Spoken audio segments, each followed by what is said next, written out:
Good morning बच्चों। तो last class में हम लोगों ने पढ़ा vapour pressure of a solution containing two volatile liquids. यही बात की थी लास्ट क्लास में। हमने देखा था कि जब हम सॉल्यूशन बनाते हैं दो लिक्विड्स का, दो वोलेटाइल लिक्विड्स का, तो जो सॉल्यूशन का वेपर प्रेशर आता है पी टोटल, वो सम होता है किसका? पार्शियल प्रेशर ऑफ ए और पार्शियल प्रेशर ऑफ बी। सही बात है, ठीक है। मैं यहां पूछूं आपसे कि पी ए क्या है, तो आप क्या कहेंगे? Sir P A not zeta A. ठीक है। मैं आपसे पूछूं पी बी क्या है, तो आप क्या कहेंगे? P B naught zeta B. बोलो सही है, ठीक है। अरे भाई मैंने बताया था ना कल आपको कि ए का पार्शियल प्रेशर सॉल्यूशन में, ए का प्योर स्टेट में प्रेशर और उसकी मोल फ्रैक्शन के प्रोडक्ट के बराबर होगा। कल बताया था मैंने। सिमिलर मैनर में बी का जो पार्शियल प्रेशर होगा सॉल्यूशन में, वो P B naught zeta B के बराबर होगा। क्लियर होती है बात मेरी? अच्छा, अब आज की क्लास में हम बेसिकली पढ़ने वाले हैं कि मेरे पास कोई ऐसा सॉल्यूशन है, ध्यान से सुनना, मेरे पास कोई ऐसा सॉल्यूशन है जिसमें जो सॉल्यूट है वो कैसा है? Non volatile. ठीक है, नॉन वोलेटाइल मतलब सॉलिड। क्लियर हो रही है कुछ बात? और जो मेरा सॉल्वेंट है वो कैसा होगा? लिक्विड। यानी कि हम बात करेंगे ऐसे सॉल्यूशंस के वेपर प्रेशर की जिसमें सॉल्यूट कौन हो? एक नॉन वोलेटाइल सब्सटेंस, और you can see a solid. Clear हो रही है बात मेरी? जैसे वाटर में यूरिया मिला दिया, जैसे वाटर में ग्लूकोज मिला दिया, सॉलिड सब्सटेंस होते हैं ना। बट उससे पहले मैं एक छोटी सी बात कर लूं, कल के लेक्चर में रह गई थी। एक ग्राफ बना लेते हैं इस वाली टर्म के लिए, इन दोनों टर्म के लिए ग्राफ बना लेते हैं। ध्यान से देखना, इंपॉर्टेंट ग्राफ है ना, कभी कभी पूछ लिया जाता है। सुनो, मैं ग्राफ बनाना चाह रहा। कैसा ग्राफ? कि मैंने क्या किया इनिशियली मेरे पास, जस्ट इमेजिन, एक ग्राफ बना रहा हूं मैं। इनिशियली जस्ट इमेजिन मेरे पास केवल सॉल्वेंट ए है ना, अकेला है, सॉल्वेंट ए है अकेला, मान लीजिए इस पॉइंट पर। ठीक है। अब यहां पर सॉल्वेंट ए अकेला है तो जीटा ए कितना होगा? 1। बोलो क्लियर होती है बात मेरी? ठीक है। अरे क्या कह रहा हूं मैंने कहा इस पर्टिकुलर पॉइंट पर मेरे पास सॉल्वेंट ए अकेला है तो जीटा ए कितना होगा? 1। भाई उसका मोल फ्रैक्शन मैक्सिमम होगा ना 1। ठीक है। और इस सिचुएशन में इस एक्सिस पर मैं प्रेशर को ले रहा हूं, पार्शियल प्रेशर को। एक्चुअली मैं ग्राफ बनाना चाह रहा हूं पीए और जीटा ए के बीच में। वापस से सुनो मैं क्या कह रहा। मैं कह रहा है ग्राफ बनाना है पीए और जीटा ए के बीच में। ठीक है। मैंने क्या किया, ध्यान से सुनना, मैंने क्या किया, इस एक्सिस पर ले लिया पीए, ठीक है, और यहां ले लिया मैंने जीटा ए। ठीक है। अब मैं क्या कह रहा हूं, जब मेरे पास सॉल्वेंट ए अकेला है, तो इस पर्टिकुलर पॉइंट पर जीटा ए 1 के बराबर होगा कि नहीं होगा? बिल्कुल होगा सर। और जब जीटा ए 1 के बराबर होगा तो पीए की वैल्यू मैक्सिमम आएगी। बोलो हाँ कि ना? अरे भाई जीटा ए की मैक्सिमम वैल्यू क्या हो सकती है? 1। और उस केस में पीए किसके बराबर आएगा? पीए नॉट, जो कि इसकी मैक्सिमम वैल्यू होगी। सही बात है। अरे हमने कल यही तो बात की थी। क्लियर हो रही है बात मेरी? ठीक है, कोई दिक्कत वाली बात? कल मैंने आपको बताया था डेरिवेशन के थ्रू कि जब जीटा ए 1 होता है तो पीए किसके इक्वल होता है? पीए नॉट के। ठीक है ना? वो कांस्टेंट के निकाला था हमने इसकी हेल्प से, और इसकी वैल्यू कहां रख दी थी हमने? इक्वेशन में। क्लियर हो रही है? अच्छा छोड़ते हैं उसको। अभी जीटा इज इक्वल्स टू 1 जब ये होगा तो पीए किसके इक्वल होगा? पीए नॉट के, जो कि मैक्सिमम वैल्यू होगी। अच्छा, अब मैं क्या कर रहा, ध्यान से सुनो, यहां कंफ्यूज हो सकते हैं बच्चे। ध्यान से सुनो मैं कर क्या रहा हूं।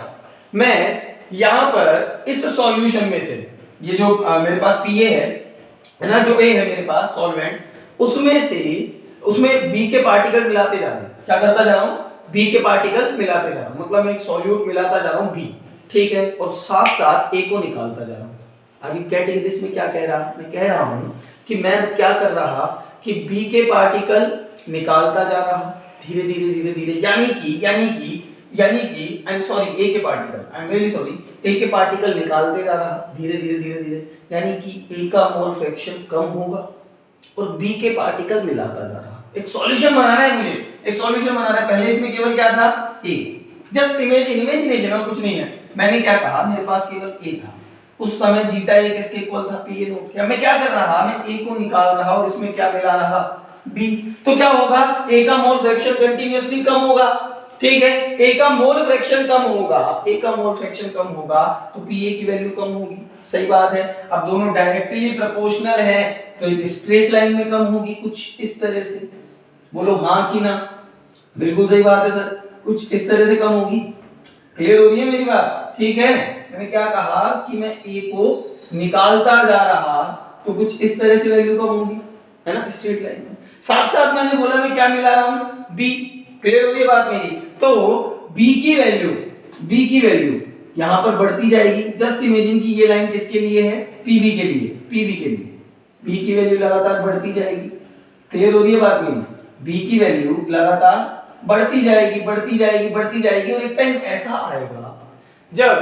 ऐसा आएगा जब सॉल्यूशन में से आप पूरा ए निकाल चुके होंगे और सॉल्यूशन में केवल क्या होगा, बी। उस टाइम जीटा बी किसके इक्वल आएगा बता सकते हो, 1 के इक्वल, हाँ या ना? अरे जब आप इसमें केवल बी ही भी छोड़ोगे, है ना, ए तो निकालते जा रहे हो, तो जीटा बी किसके इक्वल आएगा, 1 के इक्वल आएगा। उस टाइम बी का पार्शियल प्रेशर मैक्सिमम होगा which is equals to PV note. PV equals to आएगा PV नोट। क्या इसको कैसे भी समझ सकते हो आप, सुनो ध्यान से। मैंने क्या कहा कि मेरे पास A था इनिशियली, ठीक है, और मेरे पास अलग B था इनिशियली, ठीक है। अब मैं क्या कर रहा कि A में धीमे धीमे B मिला रहा और A को निकाल रहा। अब A को निकाल रहा हूं तो इसका पार्शियल प्रेशर कम होता जाएगा, और जब ये A पूरा खत्म हो जाएगा तो इसका पार्शियल प्रेशर कितना आ जाएगा, 0। सही बात है, ठीक है, हाँ कि ना? अरे भाई इसका पार्शियल प्रेशर 0 आएगा कि नहीं आएगा, इस पर्टिकुलर पॉइंट पर जीटा ही 0 हो जाएगा जब। क्लियर होती है बात मेरी? साथ में मैंने कहा मैं बी को मिला भी रहा तो बी का पार्शियल प्रेशर कंटिन्यूअसली बढ़ता जाएगा और एक टाइम आएगा जब सॉल्यूशन में केवल क्या बचेगा, बी, यानी कि जीटा बी का मोल फ्रैक्शन 1 हो जाएगा और इस कंडीशन में पीबी किसके बराबर आएगा, पीबी नोट के। क्लियर हो रही है बात मेरी? ठीक है। अच्छा सुनो, ये जो लाइन है ये बता रही किसको, पीए को, जो कि इक्वल होता है पीए नोट जीटा ए के। ये लाइन किसको बता रही, पीबी को, जो कि इक्वल होता है पीबी नोट जीटा बी के। क्लियर? अगर मैं इन दोनों लाइंस को मिला दूं तो ये लाइन किसको बताएगी बता सकते हो, पी टोटल को। इतना तो जानते हैं सर। अरे ये लाइन किसको बताएगी, पी टोटल को बताएगी ना, पीए प्लस पीबी। क्लियर होती है मेरी बात? ठीक है। तो एक सॉल्यूशन के लिए हम इस तरह का ग्राफ बना सकते हैं। कब? जब सॉल्यूशन में दो वोलेटाइल लिक्विड्स हो। अच्छा सुनो, है ना, ये ए नोट या पीए नोट हो सकता है पीबी नोट से ज्यादा हो सकता है पीबी नोट से कम हो सकता है पीबी नोट के बराबर हो। भाई ये तो डिपेंड करेगा ना इन दोनों का नेचर कौन सा है, सब्सटेंसेस कौन से लिए आपने। ठीक है, तो ये मत कहानी बना लेना कि पीए नोट कम होता है पीबी नोट ज्यादा होता है। ठीक है, ये दोनों बराबर हो सकते हैं, हो सकता है पीए नोट ज्यादा हो पीबी नोट से। क्लियर होती है बात मेरी? इस तरह का ग्राफ बना देना। क्लियर होती है? ये कब होगा, जब पीए नोट का नेचर ज्यादा वोलेटाइल होगा। किसके कंपैरिजन में? ए का नेचर ज्यादा वोलेटाइल होगा बी के कंपैरिजन में। क्लियर है ना? अच्छा, तो ये ग्राफ बचा था, मैंने इसको कराया। नाउ हम आज के टॉपिक को डिस्कस करते हैं जो हमें पढ़ना था आज। क्या पढ़ना था सर? हमें पढ़ना था solution of vapour pressure of a solution containing a non volatile solute। Important है, तो यहां से एक बहुत इंपॉर्टेंट चीज निकल के आएगी। मैं आपको याद हो तो मैंने थोड़ा सा बताया था कोलिगेटिव प्रॉपर्टी के बारे में, है ना, तो आज से वो शुरू हो जाएंगी, है ना, इसी से निकल के आएगी कोलिगेटिव प्रॉपर्टी। सुनो क्या है, vapour pressure of a solution containing a non volatile solute. Just imagine, आपको पता है कि एक सॉल्यूशन के दो कंपोनेंट होते हैं, है ना सर? बिल्कुल पता है, एक होता है सॉल्वेंट, है ना, और एक होता है सॉल्यूट। सर इतना तो हम जानते हैं, है ना, बच्चे थोड़ी है। अच्छा, सॉल्वेंट को अपन रिप्रेजेंट कर रहे थे ए से, सॉल्यूट को अपन रिप्रेजेंट कर रहे थे बी से, है ना, कल ऐसे तो किया। मैंने क्या किया, मैंने सॉल्वेंट लिया आज लिक्विड, ठीक है, और सॉल्यूट ले लिया मैंने सॉलिड मतलब सर नॉन वोलेटाइल। कैसा ले लिया? Non volatile. ध्यान से सुनना, मैंने आज क्या किया, एक लिक्विड सॉल्वेंट में एक सॉलिड सॉल्यूट मिलाया, सॉलिड सॉल्यूट की कुछ खास बात होती है क्या, कि sir vapour pressure of solids कितना होता है, 0। पढ़ा था ना हमने कि भाई एनसीईआरटी कहता है कि सॉलिड्स का वेपर प्रेशर कितना, मानो 0, नॉन वोलेटाइल होते हैं। क्लियर हो रही है बात मेरी। अब हमें ये देखना है जब आप किसी सॉलिड को किसी लिक्विड में मिलाओगे तो वो सॉल्यूशन के वेपर प्रेशर पर क्या इफेक्ट डालेगा, एक्चुअली कम कर देगा। समझ में आ रही है मेरी बात, एक्चुअली कम कर देगा। समझ में आ रहा है कुछ? मैंने कल बात की थी, कल से कंपेयर करके देखो एक बार। कल हमने लिक्विड लिए थे। अब जब लिक्विड लिए थे तो जो वेपर प्रेशर हो रहा था वो ए की वजह से भी हो रहा था, वो बी की वजह से भी हो रहा था सॉल्यूशन का। सही बात है क्या? आज की क्लास में जब हमने सॉल्यूट डाला है तो सॉल्यूशन का वेपर प्रेशर बी की वजह से होगा क्या? नहीं होगा, 0 होगा बी की वजह से, है ना। यानी कि अब जो भी वेपर प्रेशर होगा वो किसकी वजह से होगा? ए की वजह से। देखते हैं, घबराना नहीं, देखते हैं। इतना क्लियर हुआ आपको? देखते हैं, क्लियर हो जाएगा। सॉल्यूशन के दो कंपोनेंट, सॉल्यूट और सॉल्वेंट, ठीक है। मैंने कहा सॉल्वेंट है लिक्विड, सॉल्यूट है सॉलिड। क्लियर है? सॉलिड जैसे कोई यूरिया ले लिया मैंने, ठीक है, जैसे ग्लूकोज ले लिया मैंने, जैसे फ्रक्टोज ले लिया मैंने, जैसे सुक्रोज ले लिया मैंने, ये सब ले लिया, ठीक है। जैसे सॉल्ट हो गया, है ना। अब सॉल्ट इलेक्ट्रोलाइट होते हैं तो उनकी बात हम बाद में करेंगे, है ना। ऐसा कोई सॉलिड सॉल्यूट ले लिया मैंने, है ना, ऐसा कोई सॉलिड सॉल्यूट ले लिया मैंने, है ना। अच्छा, कोई दिक्कत वाली बात नहीं है। देखो जरा, देखो मैंने कहा मेरे पास है एक सॉल्वेंट ए, ठीक है, प्योर स्टेट में। कंटेनर को कर दो बंद। इसका कुछ वेपर प्रेशर होगा? बिल्कुल होगा सर। कितना सर? PA0 होगा कि नहीं होगा? बिल्कुल होगा सर। फिर मैंने कहा कि मैंने एक सॉल्यूट लिया बी, कैसा है ये? सॉलिड, हाँ या ना। अब इसका कोई वेपर प्रेशर होगा क्या सर? इसका वेपर प्रेशर होगा बराबर PB0 और वो किसके इक्वल होगा? 0 के।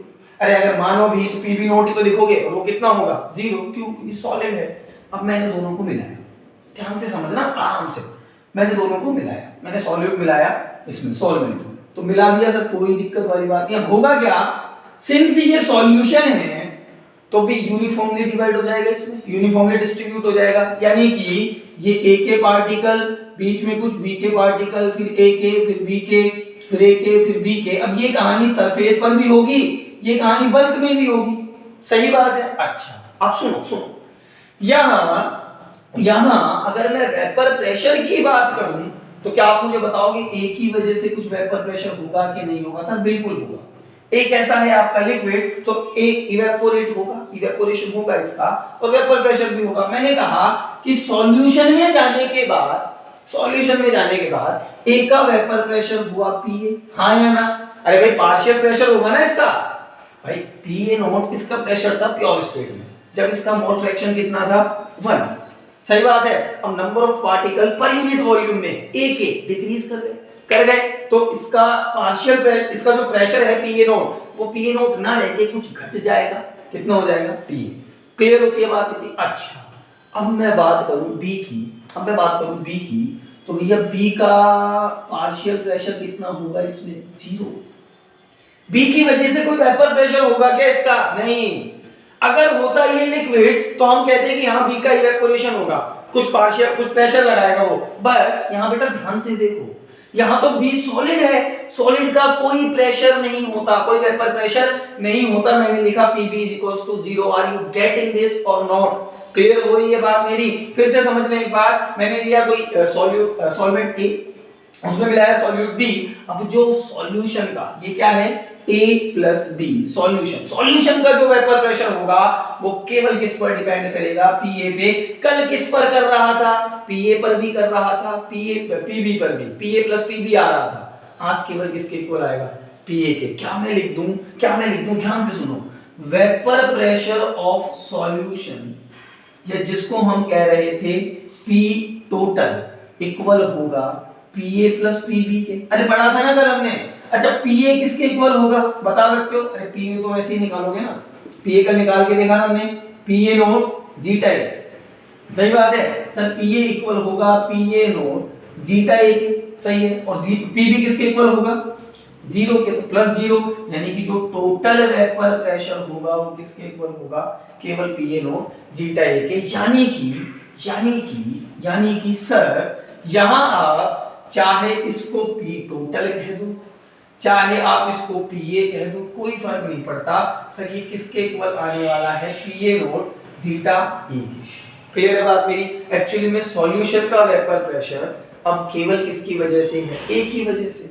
जो ए का पार्शियल प्रेशर होगा, पार्शियल वेपर प्रेशर होगा, वही सॉल्यूशन का वेपर प्रेशर होगा। मजबूरी है भाई, बी तो सॉलिड है, ठीक है। तो ये किसके इक्वल आ जाएगा, पीए नोट जीटा ई के। यहां से एक बात समझ में हो गई क्या, कि जब आप व्हेन, ध्यान से, when we add solid solute in a solution, then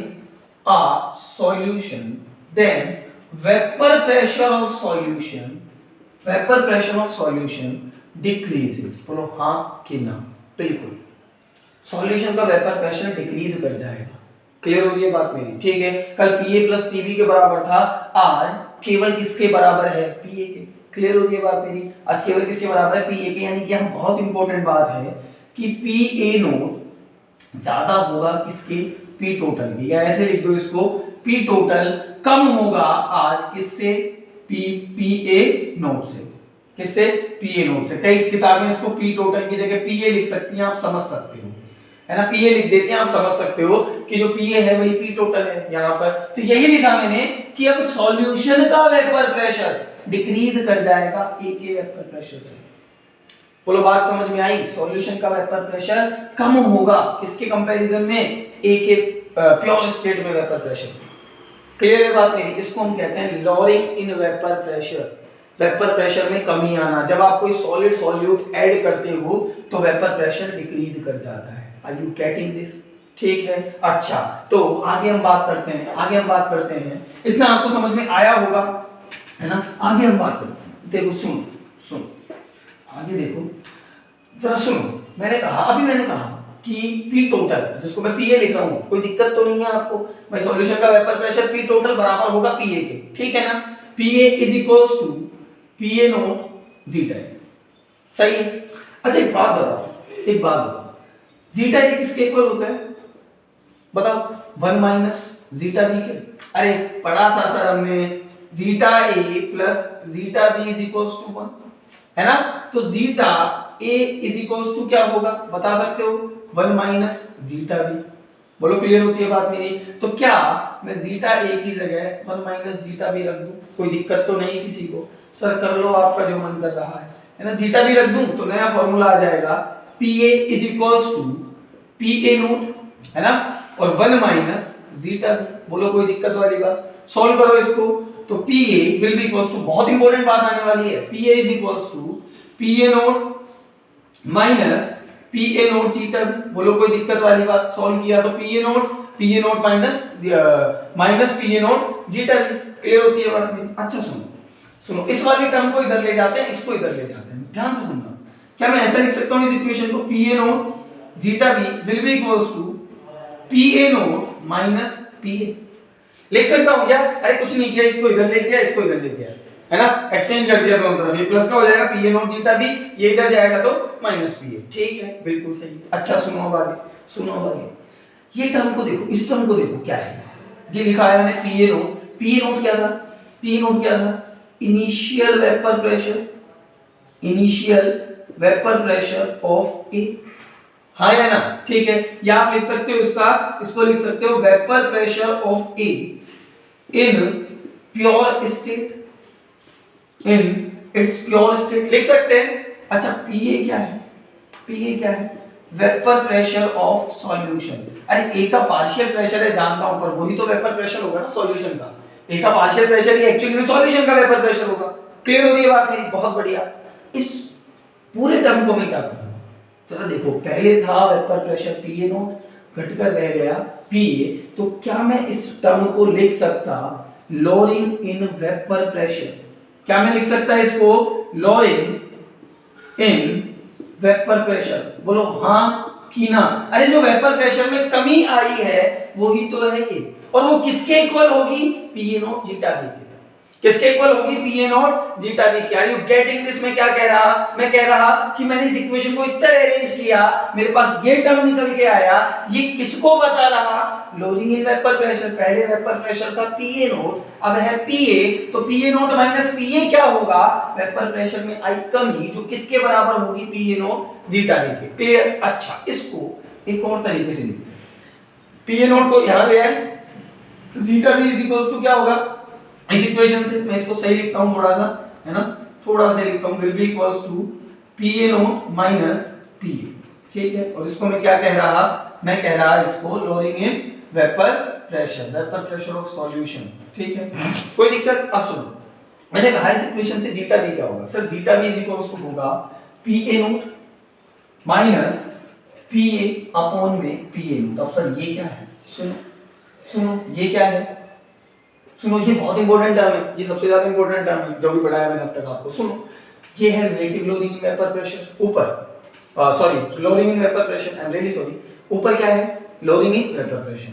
अब इस जो वेपर प्रेशर में कमी आई है इसको आपने रिलेट किया इनिशियल वेपर प्रेशर से, भाई पीए नोट को नीचे ले गए, आपने रिलेट कर दिया ना इनिशियल वेपर प्रेशर से, यानी कि अगर मैं इस पूरे टर्म की बात करूं तो ये पूरा टर्म बराबर होगा, किसको बताएगा ये पूरा टर्म, सर ये बताएगा relative lowering in vapour pressure. कुछ कुछ बात फील हुई, मैं क्या कह रहा, भाई ये वेपर प्रेशर में लोअरिंग थी, मैंने इसको इनिशियल वेपर प्रेशर के साथ कंपेयर किया, निकल के क्या आया, relative lowering in vapour pressure, and this is our first colligative property. ये क्या है हमारी first colligative property. Sir what is the meaning of colligative property, आपको याद हो तो मैंने बताया था, मैं फिर से बता देता हूं कि कॉलिगेटिव प्रॉपर्टी मतलब sir colligative properties are those properties which depends upon the number of solute particles, does not depends upon the nature, बहुत खूबसूरत प्रॉपर्टीज हैं, upon the nature of solute particles, nature of solute particles। वापस से सुनो, मैंने क्या कहा, मैंने कहा कि मेरे पास ये था वेपर प्रेशर इन लोअरिंग, मैंने इसको रिलेट किया, क्या है, relative lowering in vapour pressure. ये relative lowering in vapour pressure किस पर डिपेंड कर रहा, जीटा वी पर। किस पर डिपेंड कर रहा, जीटा वी पर। बता सकते हो जीटा वी क्या है, मैं इंक डाल लूं फिर बताता हूं।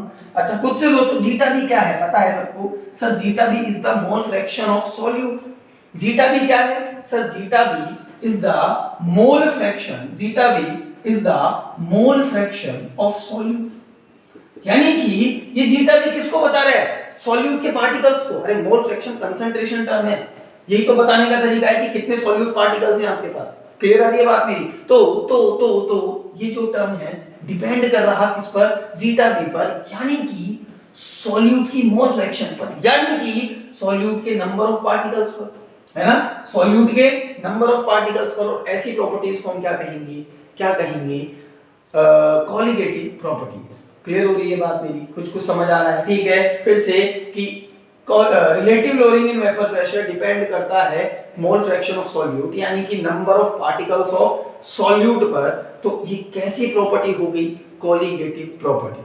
क्लियर हुई बात मेरी, कैसी प्रॉपर्टी हो गई, कॉलिगेटिव प्रॉपर्टी। कॉलिगेटिव प्रॉपर्टीज वो प्रॉपर्टीज होती हैं जिन्हें कोई मतलब नहीं होता कि सॉल्यूट कौन सा है। ध्यान से, जिन्हें कोई मतलब नहीं होता कि सॉल्यूट का नेचर क्या है, उन्हें केवल किस बात से मतलब होता है कि सॉल्यूट, वो नॉन वोलेटाइल सॉल्यूट आपने डाला है वो कितना है। क्लियर हो रही है बात मेरी, वो नॉन वोलेटाइल सॉल्यूट जो आपने डाला है वो 5 ग्राम है, 10 ग्राम है, 5 मोल लिए, 17 मोल लिए, 50 मोल लिए, इससे उसे फर्क पड़ता है। इससे नहीं पड़ता कि आपने यूरिया डाला है, ठीक है, या आपने कुछ और डाला है। केवल किस पर डिपेंड कर रही है, number of particles of solute. और इसको हम क्या पढ़ते हैं, कॉलिगेटिव प्रॉपर्टी। क्लियर होती है बात मेरी, ठीक है। तो यहां से यहां से हमारे पास पहली colligative property I zeta B is equals to P A note minus P A upon में पी ए नोट। रिलेट किया लोअरिंग इन वेपर प्रेशर को इनिशियल प्रेशर से, कहा हमने relative lowering in vapour pressure. अब यहां से दो फॉर्मूले पकड़ना, एक तो पकड़ना P A is equals to P A note zeta A. भाई किसी सॉल्यूशन का आपको वेपर प्रेशर पूछ ले, है ना, जिसमें नॉन वोलेटाइल सॉल्यूट हो, तो आपको दो चीजें चाहिए होंगी, एक तो सॉल्वेंट का वेपर प्रेशर और एक उसका मोल फ्रैक्शन। या इसी को आप इस तरह भी कर सकते हो, यहां से भी निकाल सकते हो ना पीए, यहां से भी निकाल सकते हो पीए, ठीक है, ये वैल्यू गिवन हो आपके पास, कोई दिक्कत वाली बात नहीं, ठीक है।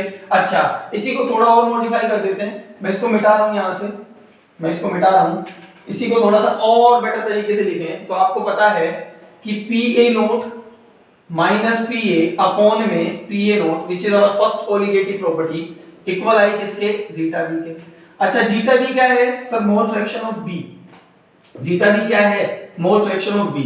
अच्छा, ये क्या है, लोअरिंग इन वेपर प्रेशर, के इसको डेल पी लिख दूं, अरे वेपर प्रेशर में जो कमी आई है वही है ना, ये डेल पी लिख दिया, अपॉन में P A not equals to zeta B क्या होता है sir, mole fraction of B, यानी कि number of moles of B upon में number of moles of A plus number of moles of B. बोलो सही है, सही है ना। जीटा बी किसके इक्वल होगा, number of moles of B upon में टोटल मोल्स ऑफ सॉल्यूशन, ठीक है। अच्छा, इसी को मैं कैसे लिख सकता हूं, डेल पी अपॉन में P A not will be equals to N D क्या, number of moles of B. कैसे निकालते हो moles, molar mass upon sorry given mass upon molar mass. तो मैंने लिखा given mass W B upon में molar mass M B upon में given mass of A upon में मोलर मास ऑफ ए, सही बात है, plus given mass of B upon में मोलर मास ऑफ बी। बोलो क्लियर होती है बात मेरी, ठीक है। इसी को आगे और मॉडिफाई कर सकते हो, कैसे, सुनो सुनो सुनो सुनो, एक बात बताओ, एक बात बताओ, आपके पास 1 रुपया है, 1 ही रुपया है बस, उसकी कोई वैल्यू है, कोई इंपॉर्टेंस है, बिल्कुल है सर, 1 ही रुपया तो है ना। अब जरा सोचो, आपके पास 1,01,000 रुपए है, समझ लो मैंने क्या कहा, आपके पास 1 रुपया है, उसकी कुछ इंपॉर्टेंस है, हाँ बिल्कुल है इंपॉर्टेंस, ठीक है। लेकिन अब मैं कहूँ आपके पास 1,01,000 रुपया है, 1,01,000 रुपये, तो अब उस 1 रुपये की कोई बहुत ज्यादा इंपॉर्टेंस है नहीं। आप अगर उसको ऐसे भी बोल दें कि मेरे पास 1,00,000 रुपये है, तो कोई बहुत ज्यादा फर्क नहीं पड़ेगा। क्या मैं सही हूँ? अब यहाँ देखो, ये क्या है, सॉल्यूट के मोल्स, ठीक है, सॉल्यूट के मोल्स। ये क्या है, ये क्या है, सॉल्वेंट के मोल्स, और वापस से ये आए तो सॉल्यूट के मोल, हाँ या नहीं। अब अगर जस्ट इमेजिन आपके पास कोई डाइल्यूट सॉल्यूशन है, जस्ट इमेजिन आपके पास कैसा सॉल्यूशन है, dilute solution, for dilute solution. तो एक बात बताओ, सॉल्यूट के मोल्स सॉल्वेंट के कंपैरिजन में बहुत कम होंगे, होंगे कि नहीं? बिल्कुल सर। तो जब ये अकेले होंगे तब तो इन्हें कंसीडर किया जाएगा कुछ ना कुछ, बट जब मैं इन दोनों को जोड़ूं तो कोई बहुत ज्यादा फर्क पड़ेगा क्या? मैं सॉल्वेंट के साथ इसको जोड़ के देखूं तो बहुत ज्यादा फर्क पड़ेगा क्या? अरे डाइल्यूट सॉल्यूशन के लिए, डाइल्यूट सॉल्यूशन का मतलब क्या है, जिसमें number of moles of solute या सॉल्यूट का जो कंटेंट है वो बहुत ज्यादा कम है, ठीक है। सॉल्वेंट के कंपैरिजन में नेगलेक्ट माना जा सकता है इस टर्म को। मैंने क्या कहा, इसके कंपैरिजन में इस टर्म को माना जा सकता है नेगलेक्ट। अकेला है तो नेगलेक्ट नहीं कर सकते, यहाँ ये अकेला है नेगलेक्ट नहीं कर सकते, पर इसके कंपैरिजन में जब डाइल्यूट सॉल्यूशन हो तो इसके कंपैरिजन में नेगलेक्ट हो सकता है। अरे भाई अगर ऐसा होता है कि सॉल्यूट के सॉल्वेंट के हजारों मोल होते हैं, डाइल्यूट सॉल्यूशन में सॉल्यूट के कुछ मोल्स प्रेजेंट होते हैं, है ना, डाइल्यूट सॉल्यूशन में, तो इसको नेगलेक्ट किया जा सकता है। यानी कि इस इक्वेशन को मैं ऐसे लिख सकता हूं सर, डेल्टा बी अपॉन में P A not will be equals to W B upon में N B upon W A upon में एन ए। बोलो लिख सकता हूं कि नहीं लिख सकता? बिल्कुल लिख सकते हो सर, अरे कुछ भी लिख दो सर, है क्या मतलब है, कुछ नहीं रखा, डेल्टा बी अपॉन में पी ए नॉट लिख लो सर जो मन कर रहा है आपका।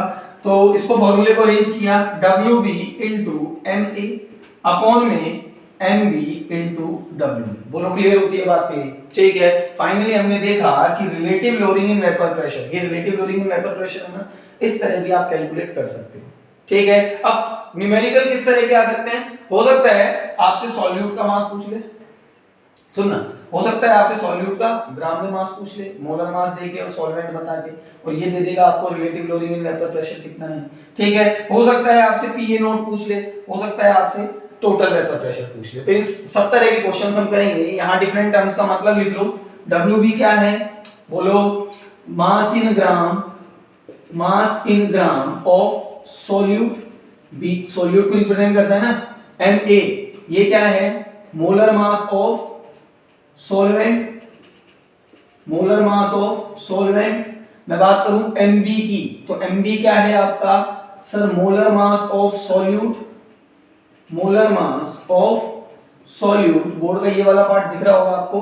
डब्ल्यू ए क्या है, डब्ल्यू ए क्या है sir, mass in gram, mass in gram of solvent, सही बात है, मास इन ग्राम ऑफ सॉल्वेंट, ठीक है। तो ये कहानी थी, क्लियर होती है बात मेरी, ठीक है। यहाँ हमने एक इंपॉर्टेंट चीज पढ़ी which is our first colligative property, ठीक है। हमने देखा कि जब आप कोई सॉल्यूट डालोगे, नॉन वोलेटाइल सॉल्यूट किसी वोलेटाइल सॉल्वेंट में, तो वो सॉल्यूशन के वेपर प्रेशर को डिक्रीज कर देगा, क्लियर हो रही है बात मेरी, ठीक है। और कितना डिक्रीज कर देगा sir, P A not zeta B, सही बात है। अगर डिक्रीज किए है ना तो पी ए नॉट जीटा भी होगा, फिर रिलेट करेंगे तो आएगा रिलेटिव लोडिंग इन वेपर प्रेशर, क्लियर होती है बात मेरी, ठीक है। तो इसके कुछ क्वेश्चंस हम नेक्स्ट लेक्चर में कर लेंगे, ठीक है ना। 3-4 सवाल इसके बढ़िया बढ़िया से नेक्स्ट लेक्चर में लगा देंगे, इसको अच्छे से पढ़ लें, है ना।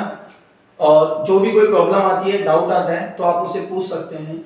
आप अपना काम टाइम पे पूरा करें, है ना। कुछ बच्चे बहुत बहुत ज़्यादा लेट कर रहे हैं, और कुछ बच्चे ऐसे भी हैं जो बहुत ज़्यादा जल्दी काम करके दे रहे हैं, है ना, मतलब बहुत बढ़िया तरीके से पढ़ाई कर रहे हैं। बट कुछ ऐसे हैं जो अभी शायद थोड़े पीछे, है ना, तो उनको बराबरी पे आना है, पीछे नहीं रहना है, क्लियर होती है बात मेरी, थैंक यू।